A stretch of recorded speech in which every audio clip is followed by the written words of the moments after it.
Olá, bom dia! Olha só, começando mais um VTV Live. Então, se você busca por informação, você tá no lugar certo.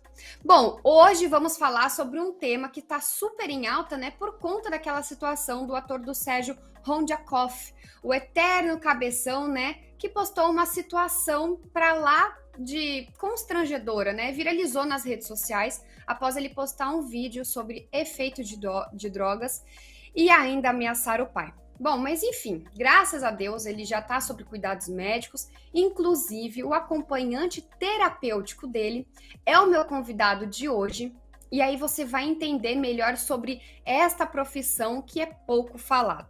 Mas olha, antes aproveita para o quê? Convidar amigos e familiares para vir participar aqui da live. Deixe nos comentários se você tem alguma dúvida. Aproveite que o terapeuta vai estar aqui e ele pode esclarecer aquilo que você tem, guardado aí na sua cabecinha, que faz tempo que você não pergunta. E também no final tem as redes sociais, você pode entrar em contato com ele, caso você fique envergonhado de perguntar alguma coisa aqui na nossa live, beleza? Então vem para cá, Sandro Barros, tudo bem com você? Olha, muito obrigada pela sua participação aqui nessa sua agenda super lotada de reuniões e aula e faculdade, tudo bom? Tudo bem, obrigado. Muito obrigado. Eu estou assim, super feliz de estar aqui com você, com essa energia, com esse sorriso. Isso aí, vamos em frente. Estou aqui disponível para falar um pouco desse trabalho maravilhoso que eu amo, que é meu propósito, que é o acompanhante terapêutico, que é um trabalho bem próximo do paciente, né? Exatamente. E aí, assim, a gente já vai falar sobre essa sua profissão que é pouco falada, como eu falei no começo. Eu queria entender um pouco, porque assim, as pessoas têm dúvidas sobre a questão de dependência química. Porque assim, a dependência, ela é considerada uma doença, e assim, como que a gente pode saber se a pessoa é ou não, né, uma pessoa que tem ali o vício? A coleta de dados, né, da pessoa, investigar a sua subjetividade, que cada um tem a sua, investigar a genética, né? Se teve alguns parentes que sofreram com alcoolismo ou qualquer tipo de dependência, se já existe uma compulsão desde pequeno. Segunda usa e fala, nunca mais vou usar, e chega na quarta está usando de novo, porque o corpo ele insiste para a pessoa usar de novo. E a pessoa jura, assim, segunda-feira, fala, não, vou jogar fora, joga no vaso, jura pelo filho, pela esposa, por todo mundo, quarta-feira está usando de novo. É uma doença física por isso, né? E mental, porque tem a obsessão. A física está na compulsão, a mental está na obsessão. E o emocional fica totalmente desregulado e tem o egocentrismo. Bem legal esse flyer aí que está aparecendo, porque mostra uma pessoa sem tratamento e com tratamento. A pessoa com tratamento, ela fica mais estabilizada, ela já se conhece mais, ela já sabe até onde ela pode ir, aonde que ela pode dar defeito, assim, né? E assim, você falou a questão de ser o abusador. E tem muita gente, né, que nem você falou, fala que não vai usar, na quarta tá usando de novo. Porque tem muita gente que fala, que se diz, né, eu consigo me controlar. Só que no fim, é como você disse, na quarta tá usando de novo, né? Que risco que essa pessoa tá correndo?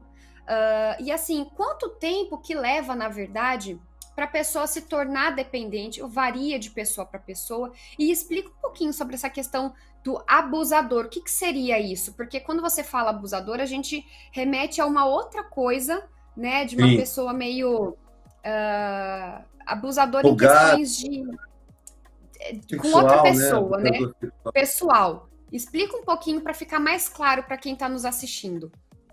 Então, geralmente, hoje em dia, os meninos começam nas drogas com 13 anos, 12 anos. Na minha época, era com 16, querendo se pertencer ao grupo, né?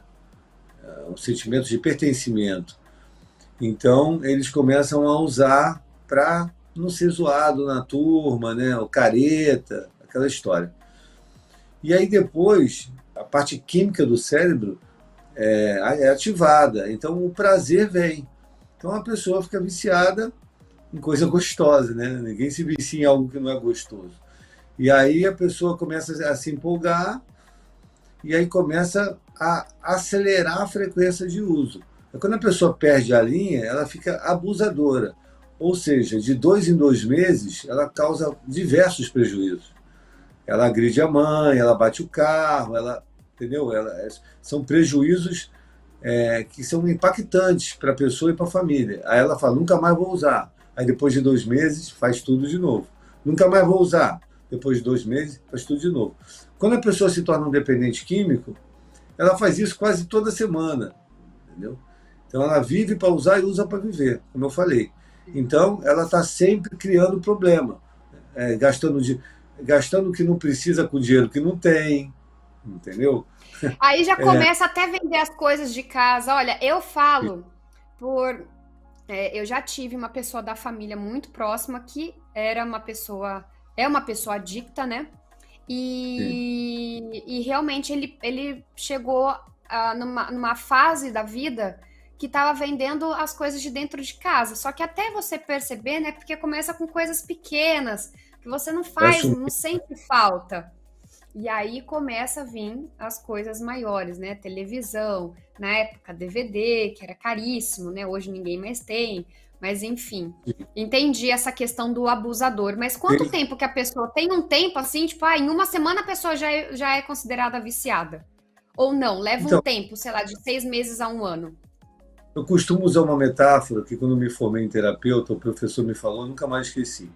Ele explicou a diferença de um usuário e de um dependente químico. O usuário, vamos imaginar que ele é uma batata. Normal, uma batata. E o dependente químico, um purê de batata. Então, a batata, que é o usuário, ela pode virar um purê de batata, mas um purê de batata, ele nunca mais vai virar uma batata. Adorei essa explicação. Perfeito. Perfeito esse exemplo. Eu tirei 10 na prova, entendi a matéria. E o interessante é que quando eu caí num curso, porque eu caí pelo poder superior, por Deus, pela espiritualidade, cada um tem a sua, né? Eu respeito muito religião, política e futebol, cada um tem a sua e está tudo certo. E aí, o meu poder superior, que é Deus, ele me colocou dentro de um curso de terapeuta. Eu estava limpo há 3 anos, estava indo buscar grupos de AA e NA, e aí eu perguntei para uma pessoa, onde que tem um grupo, né, aqui no Rio, aqui na Barra da Tijuca, tinha um grupo, me falaram que tinha um grupo. Aí a pessoa falou, não, é ali o grupo. Aí eu entrei no grupo, chegou lá, era um curso de terapeuta. Foi assim que eu entrei nesse caminho. E aí eu cheguei e falei, vem cá, mas o grupo está estranho, não está no mesmo formato do grupo que eu estou procurando. Ela falou, não, aqui é um curso de terapeuta. Aí eu falei assim, mas o que eu preciso fazer para me formar? Isso em 2014. Ela, você precisa estar 3 anos limpo, sem usar droga. Eu falei, hoje é meu aniversário e faz 3 anos que eu estou limpo. Ela, então se matricula aí e entra para o curso. Aí eu entrei, mas eu entrei sem pretensão de ser terapeuta. Nenhuma, né? Isso. E aí mas você vê que essa questão, quando a gente não tem a pretensão, quando as coisas são muito inusitadas, é aí que a nossa vida, ó, né, muda da água para o vinho. E foi exatamente, foi uma recompensa maior para você ainda. Aí me formei em terapeuta, aí depois me formei em acompanhante terapêutico. Aí como minha mãe sofreu muito comigo, e minha mãe está no grupo de codependência, né? Que é o dependente do dependente, que a família é codependente. O filho usa droga, a família fica dependente do que o filho está fazendo. Então, como eu vivi isso, minha mãe foi codependente, e eu dependente, minha mãe se formou também no curso de terapeuta e acompanhante terapêutico. Aí ela atende a família e eu atendo o paciente. Mas isso desde 2014. Então, faz 8 anos que a gente já faz isso. E as pessoas não conhecem essa profissão. Impressionante. Exatamente. Realmente a gente vai falar sobre isso, mas eu ainda tenho uma pergunta assim, que eu fico na dúvida. Por que sempre a primeira coisa que a pessoa que está ali no vício, ela nega, né? Que nem a gente viu no caso do Sérgio ali. e ele negou o tratamento. Ele quer me internar, mas eu não quero ser internado. No vídeo ele fala isso. E não só ele, essa pessoa da minha família também negou ajuda de primeiro, e todas essas que eu percebo, é muito raro uma pessoa que tá ali dentro do vício falar, beleza, eu quero sair. Por que rola essa negação logo de cara? Muito importante a sua pergunta. Como a gente já falou, a dependência química é uma doença física, mental, emocional e espiritual. Ela é fatal, progressiva e ela desmoraliza a pessoa antes da morte em si, né? E ela a pessoa pode ir para a cadeia, pode ir para o caixão, pode ir para a cadeira de roda, pode morar na calçada e ficar andando pela rua. O que acontece? Existe uma característica com essa doença que ela é uma característica que atinge todas as classes sociais, né? Porque a doença atinge o famoso milionário, o pobre, o classe média, o cara de qualquer lugar do país, qualquer língua. Então, não tem essa. A doença atinge todas as classes sociais. E ela tem algumas características. A negação, a pessoa nega muito, ela se defende e nega, ela nem escuta, ela só está negando. Ela projeta, não, eu fiz isso por causa disso, disso, disso. Eu fiz isso por causa disso, disso, disso. Eu fiz isso porque eu moro em São Paulo. Fiz isso porque o Flamengo ganhou, ou o Vasco perdeu. Então, assim, está sempre arrumando motivo, está sempre minimizando. Ah, não, só foi um golinho. É uma autossabotagem, né? E fica na negação, na manipulação, na mentira.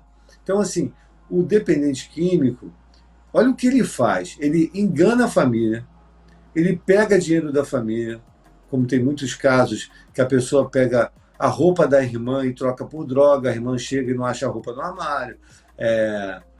Tem diversos tipos de estratégias. Aí ele pega o dinheiro, engana todo mundo, vai. Aí engana a polícia, sobe no morro, pega a droga, aí fica devendo ao traficante, aí volta para sair com a droga, engana a polícia de novo, sai, usa, aí chega em casa, engana a família de novo.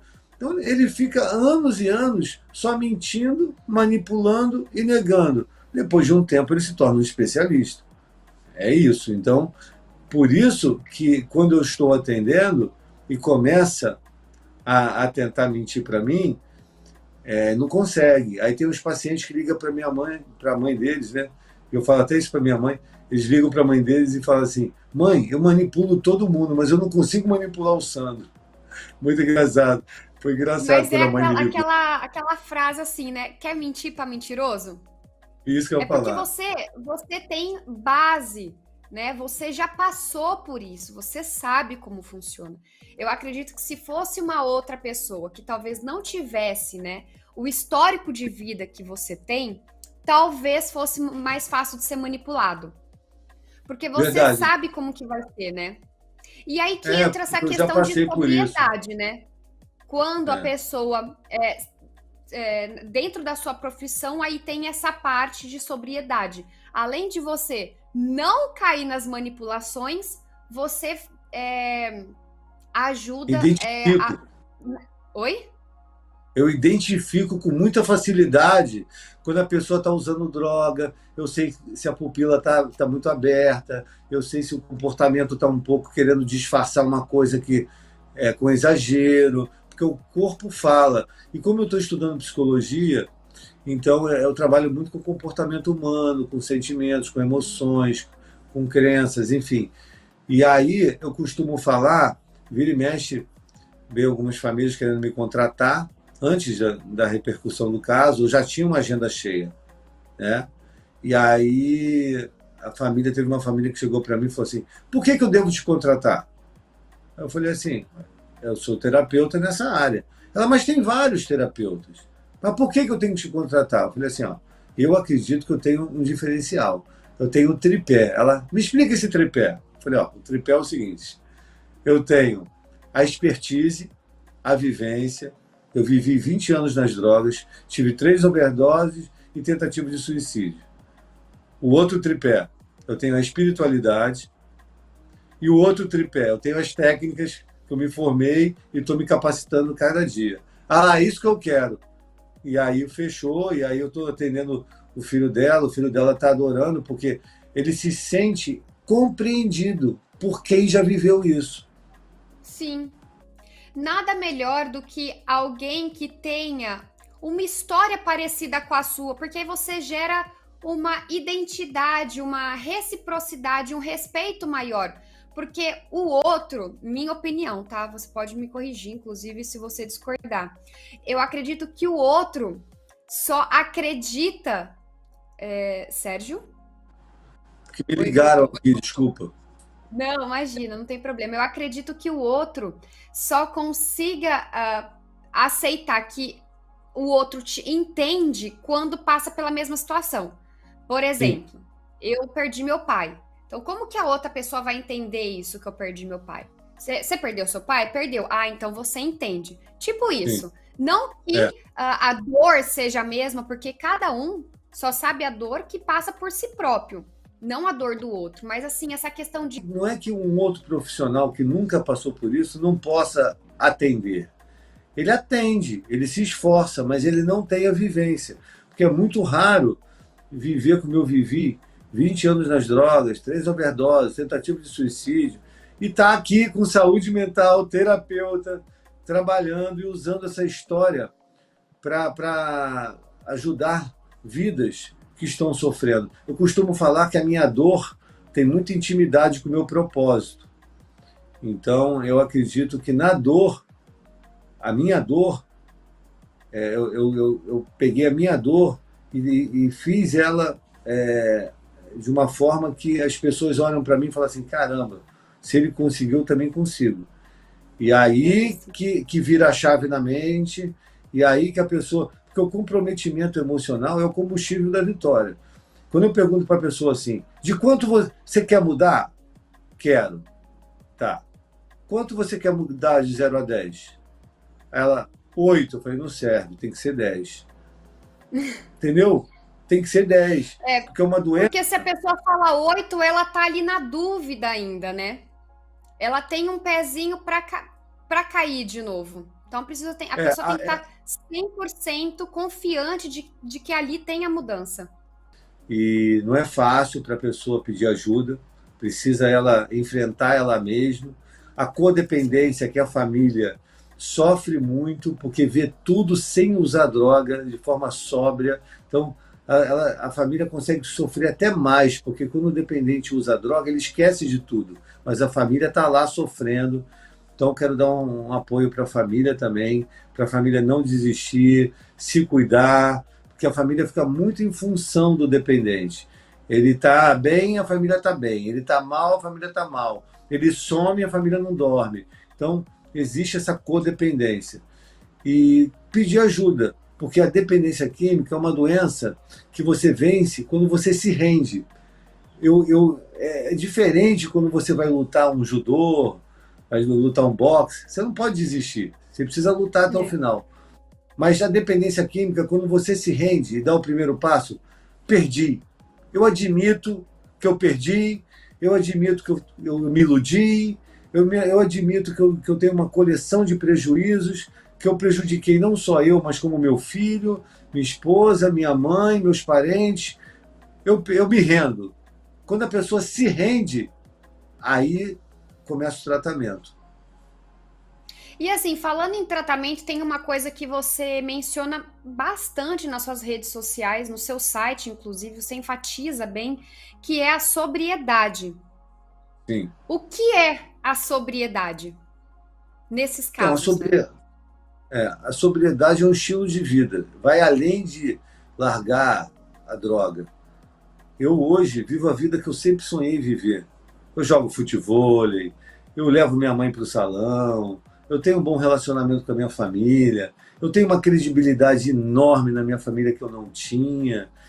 Os amigos meus que ainda estão nas drogas, que usavam drogas comigo, que muitos, mesmo assim, ainda continuam, mesmo sabendo o que eu faço, mesmo sabendo o que eu superei, que eu consegui, eles continuam.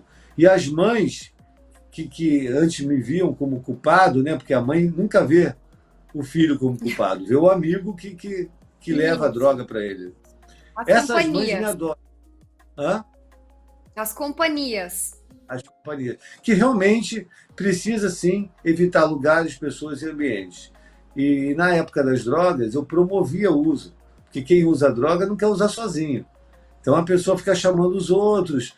Eu costumo falar que quando a pessoa está no uso de drogas, a viagem ruim fica boa, a festa ruim fica boa, a menina feia fica bonita. Então tudo muda. Por quê? Porque quando a pessoa usa droga, a parte frontal do cérebro rebaixa e afeta o poder de decisão, que é algo muito importante para o ser humano, né? O poder de decisão. Ela perde esse poder de decisão, porque ela usa a droga e as funções executivas do cérebro não consegue mais fazer o que ela fazia, né? Quando estava sóbria.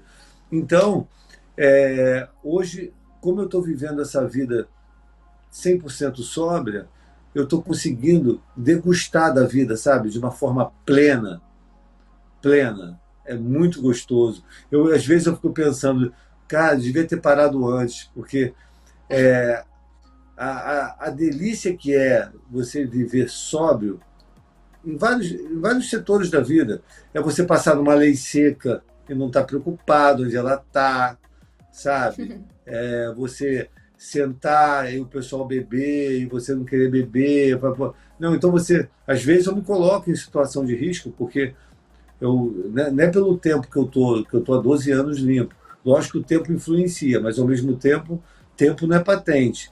Eu não posso falar, estou 12 anos limpo, então vou me colocar em risco. Não é isso. Mas em algumas situações, eu estou, tipo, num casamento, um restaurante, tem bebida alcoólica ali. Álcool é droga, é o chefe da quadrilha das drogas. Né?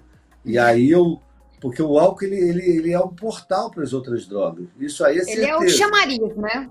Ele é Chamariz, aquela. É a campainha. Isso, a pessoa está bebendo, a parte frontal do cérebro rebaixa, afeta o poder de decisão, e vem o outro e oferece uma cocaína, oferece um crack, oferece uma maconha, ele usa. Ele vai dizer não por quê? Entendeu? Ele não está na rocha, assim, fincado para falar não. E a dificuldade de falar não também. Então, quando eu estou em ambientes arriscados, eu aplico os 3S.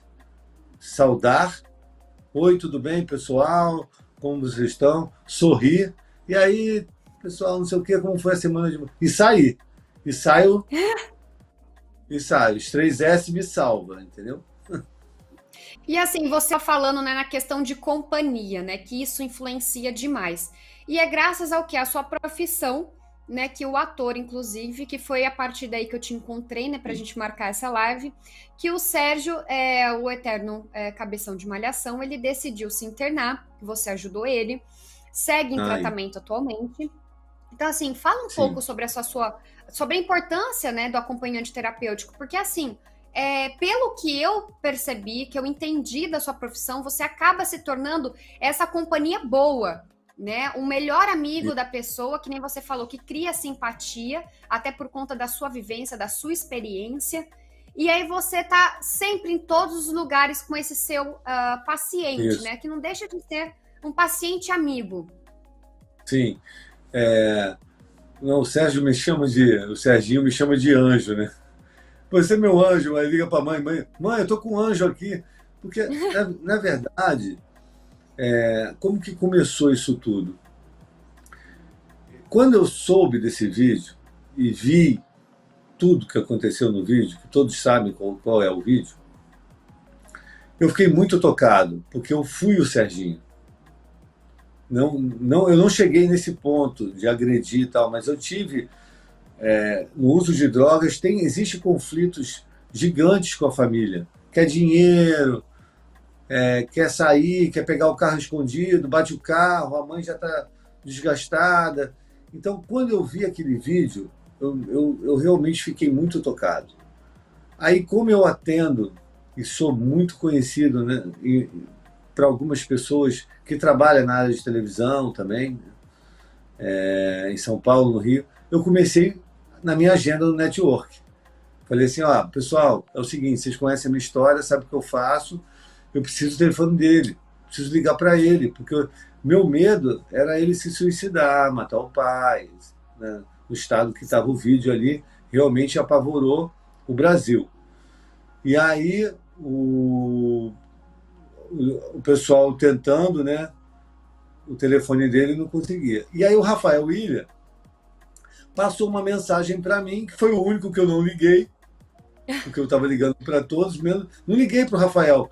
Eu acho que eu concluí que, como ele mora em São Paulo, ele não ia ter o Ele não ia ter telefone. contato. Aí eu foquei mais no Rio. E aí eu vi uma mensagem dele falando: Sandrinho, tá aí, me liga urgente. Aí eu liguei. Falei: ô Rafael, tudo bom? Ele: cara, você pode ajudar um amigo meu, o Serginho? Eu falei: pô, tá de brincadeira comigo, eu tô atrás desse telefone para tentar ajudar ele, tô muito comovido. Ele falou: eu também. Toma o telefone dele e liga para ele que eu já preparei o terreno. Aí eu falei: tá bom. Aí liguei para ele, porque o Rafael já tinha ligado antes, ficou com ele conversando. Aí liguei e falei: oi Serginho, tudo bem? Falei, citei os nomes, para ele ver que realmente eu estou sendo indicado, não é nenhum aventureiro, né? Exato. E aproveitador, enfim. E aí ele me recebeu super bem, ficou 1 hora no telefone comigo, não queria desligar o telefone. Aí começou a me chamar de anjo, nem me conhecia. Aí ele: pô, você é meu anjo, Porque cara. ele estava numa carência também de uma Tá, pessoa, né, para dar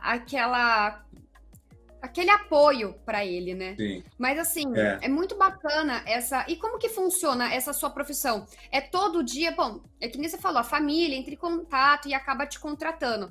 Mas esse acompanhante terapêutico, ele o quer? Todo dia você tá com a pessoa? Ou são eventos? Por exemplo, eu tenho um casamento, você vai comigo. Eu quero ir para uma Então, balada, eu quero sair para sair um isso, pouco, né, disso. Você vai isso. comigo? Seria isso também? Isso. Ótima pergunta que você fez, porque o que eu fiz com o Serginho para ele me receber depois, que foi o acompanhante terapêutico, né? Foi esse acompanhamento, foi o acolhimento, porque eu não julguei, não acusei, não condenei. Então eu acolhi e eu encorajei. Falei: cara, você não está sozinho, só entende de lágrimas quem já chorou, eu estou junto com É. você. Então, quando eu fiz isso, ele, cara, tenho certeza que ele se emocionou muito e já queria me encontrar, já queria me ver. Aí eu marquei de pegar ele e aí eu levei ele aonde ele gostaria de ir. Então, não num lugar muito cheio, porque o vídeo viralizou, então eu fui no Mirante do Leblon, que era vazio naquele dia, porque estava o tempo fechado, mas ao mesmo tempo tinha algumas pessoas ali. Então, quando eu levei ele lá, foi estratégico, porque lá, as 3, 4 pessoas que tinham lá amavam ele. Então, aí elogiaram ele, deram conselhos, e aí dentro do meu carro, eu também sugeri isso, e ele aceitou.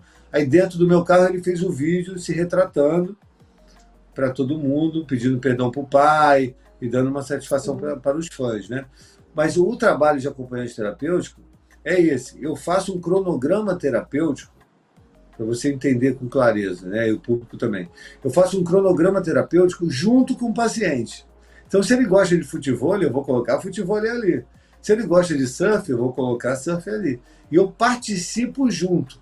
Então, quando o Serginho sair da clínica, que ele está internado, eu vou estar fazendo esse cronograma com ele. Estou dando exemplo do Serginho, mas pode ser qualquer um, né? Qualquer um paciente que eu estou atendendo. Eu sento e falo: o que você gosta de fazer? Ah, eu gosto disso, disso, disso. Então vamos lá. Futebol 2 vezes por semana, tá bom? Ah, tá legal, terça e quinta. Tá, segunda e quarta. Caminhada na lagoa? Caminhada na lagoa. Então, cinema. Eu fui esses dias num evento da Adidas, aqui no Jockey, no Rio de Janeiro, com uma pessoa que queria ir no evento, mas ela queria ir. Ela não precisava ficar muito tempo no evento. O evento tinha bebida, tinha tudo, apesar de uma marca de esporte. Chegou lá, tomou uma água, comeu um sanduíche e foi embora. Aplicou os 3S. Saudar, sorrir e sair. Foi legal, tirou uma foto, saiu, mas comigo junto. Por quê? Porque quando eu não estou junto, a pessoa fica muito vulnerável.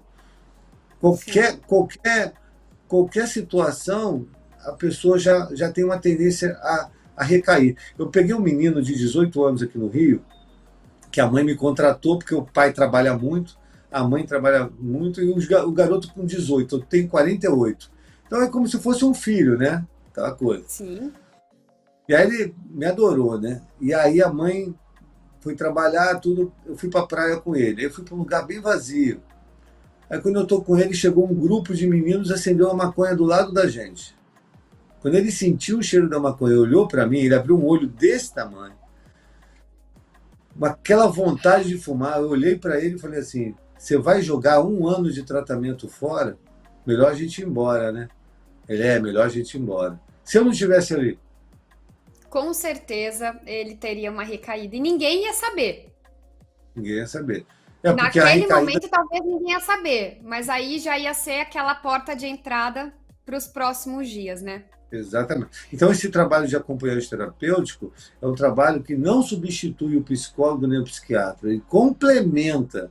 Por isso que eu tenho uma rede de apoio de psicólogos, uma rede de apoio de psiquiatra. Aí vira e mexe, vem uma pessoa e fala assim: passa um remédio para mim.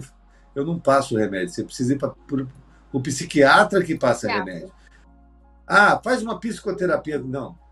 Psicoterapia é o psicólogo que faz, né, que usa as ferramentas da psicoterapia para estar fazendo com você. Eu, daqui a 2 anos, vou ser psicólogo, mas eu não sou ainda, então não posso. Então, psicólogo não passa remédio, nem água com açúcar, porque se a pessoa for diabética, ela morre. Então, cada um no seu quadrado. O meu trabalho é de acompanhante. Então, eu pego a pessoa em casa, eu vou conversando com ela no carro. O carro vira uma grande ferramenta, porque quando eu estou conversando com a pessoa no carro, como foi com o Serginho, coloquei o Serginho no meu carro, abri o teto solar, deixei ele bem à vontade, coloquei a música, ele se sentiu em casa. Aí eu fiquei conversando com ele pela orla de Copacabana, mas os dois olhando para frente. Então isso não deixou ele intimidado. Aí ele começou a falar tudo que ele não falou nunca para ninguém. Ele falou: eu estou falando cada coisa para você que ninguém sabe. Eu falei: pode falar, que eu vou manter sigilo, ninguém vai saber. E aí, como eu não estava olhando para o olho dele, eu não estava dentro de um consultório, eu estava olhando para frente, dirigindo, vendo o visual de Copacabana, a pessoa se solta. Sim. É muito interessante. Eu dou essa dica. Vocês, pais, que têm filhos de 18 anos que estão nas drogas, chama ele para dar uma volta de carro, olha para frente, conversa sobre qualquer assunto. Aquela conversa solta, descontraída, né? Sem cobrança. E pergunta assim: mas, olha, como foi sem cobrança, como foi sua semana? Como você está se sentindo? E nem olha para ele, olha para frente.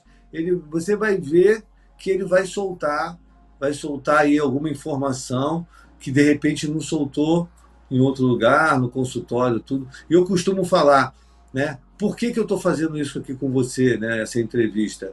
Para levar esperança para a mãe que está chorando agora, para a família que está chorando agora, para as pessoas que estão aí, às vezes sob efeito de droga, querendo largar pelo filho, pela esposa, e não consegue. Eu sei que tem pessoas assim aqui agora, me escutando, que quer largar. Então, por que eu estou aqui? Para levar isso, para levar essa mensagem. Você já imaginou uma vida salva? A família, a alegria, né? O que isso significa? Propósito, algo maior na vida. Então, assim, eu tô muito feliz de hoje ter sobrevivido às drogas e ter me tornado terapeuta e estar levando essa mensagem. Eu estou impressionado com as mensagens do meu Instagram. Eu tive que contratar uma pessoa para responder, e pegar o telefone e tudo, porque é muita gente do mundo inteiro pedindo ajuda, de Dubai, da Austrália, da Europa, dos Estados Unidos, do Brasil inteiro, porque quando a pessoa escreve para mim, eu pego o primeiro contato, eu consigo ler. E aí eu passo para uma pessoa dar um atendimento mais personalizado. Mas quando eu pego o que é escrito pela família para mim, eu vejo como que está doente, o mundo está doente. Depois da pandemia, potencializou. A saúde mental, né, tá muito frágil. Então eu vejo assim histórias que eu fico com o olho cheio d'água. Eu quero ajudar todo mundo e aí por isso que eu não consigo, né, ajudar todo mundo. Então eu estou tentando aí. Tenham calma, pode mandar mensagem lá no meu Instagram, não tem problema. Coloca aí @terapeuta Sandro Barros. Eu dou lá um oi e tal e passo para uma pessoa para falar aí com vocês e tentar ajudar, né, de alguma forma, né? É isso mesmo. Eu já ia pedir suas redes sociais, porque a gente já está aqui caminhando para o final Ah, já? da nossa live, que está maravilhosa. A gente já está falando aqui praticamente há quase 1 hora. Deixa eu só dar um oi aqui, ó. Suede Vieira participando da nossa live. Wesley? Waldetrudes, Wesley. Waldetrude Pitela também tá aqui. Falou que você é um grande Pitela. homem, sábio, né? Por estar fazendo, distribuindo tanta bondade assim no mundo.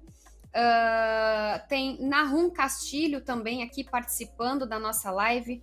Juliana, olha só. Tem Filho Dodô aqui no TikTok também, o pessoal assistindo a gente pelo TikTok. Muito obrigada a você que participou, Legal. interagiu. E colocar na tela aí a rede social do Sandro, que é terapeuta Sandro Barros, né? Você falou? Terapeuta Sandro Barros. Eu quero dar um abraço para a Pitela e para a Suede, que elas estão em todas, elas moram nos Estados Unidos. Um beijo no coração de vocês.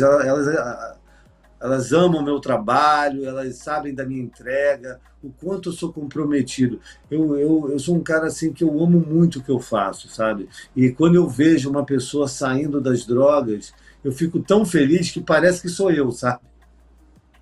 Eu imagino, mas é porque você já sabe do sentimento da vitória. Então, você consegue projetar isso para o outro. E aí você já conhece esse sentimento, né? Você Sim. já tem a simpatia. Então, você realmente sente duplicado isso, né? É importante que a minha mãe não desistiu de mim, né? Todo mundo desistiu, eu desisti de mim, mas a minha mãe não desistiu. Um beijo para minha mãe que está nos Estados Unidos, assistindo também, Sandra, que é terapeuta. Vem logo para me atender aqui as famílias que eu estou precisando de você. Vem logo, Sandra, para ajudar, porque olha, a corrente está crescendo aqui, viu? Está crescendo. O Duda Santos também acabou de mandar trabalho lindo e sensacional. Obrigada, Terapeuta, Duda, pela sua. Beijão, o Duda, Duda, né? Pela participação. Ele é terapeuta também. Isso. Também? Então, Olha só. também é. A rede, Foi um prazer, tá hein? grande. Foi um prazer. Você é super simpática, tem uma energia maravilhosa. Foi um prazer te conhecer. Sandro, olha, uma excelente semana. Muito sucesso, muita prosperidade na sua carreira. Muito obrigada pela sua participação.